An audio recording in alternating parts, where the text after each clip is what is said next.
Kasalo. Tawang-tawa tayo sa mga kumakalat na memes tungkol sa mga Sharon na todo balot ang pagkain para iuwi galing sa mga handaan. At sigurado, minsan sa buhay mo ay na-encounter mo ang Filipino culture na ito. Pero mas malala pa, kung nag-Sharon na nga ang bisita, dine and dash pa siya. How would you feel kung ikaw ang nag-imbita sa kanya? Kadalasan, ganito rin natin i-treat ang relationship natin kay God. Pray tayo ng pray para sa mga bagay na gusto nating makuha.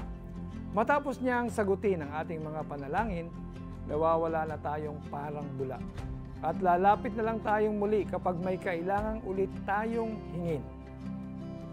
Of course, God finds joy in answering our prayers, but more than that, mas mahalaga sa Kanyang mapalalim ang relasyon na meron tayo sa Kanya. Sabi nga niya sa Revelations chapter 3 verse 20, I will come into Him and eat with Him.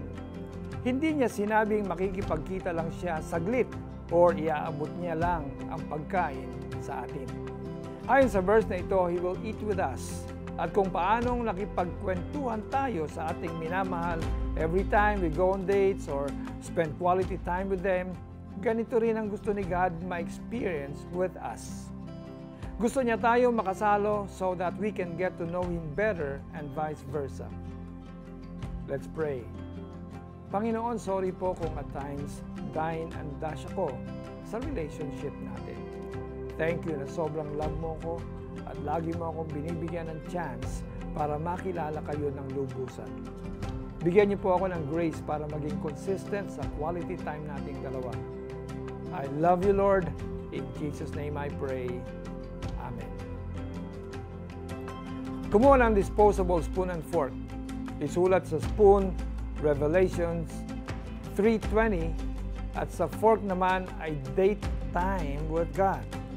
Ilagay mo ito sa room kung saan ka laging nagpipray para ma-remind ka that God longs for your quality time with Him. Nakatayo ako at kumakatok sa pintuan. Kung di rin ginino man ang aking tinig at bubuksan ang pinto, papasok ako sa kanyang tahanan at kakain kami magkasalo. Pahayag 3:20. Ako po si Pastor Alex Tinsay na nagsasabing kung meron tayong me time, meron din dapat God's time.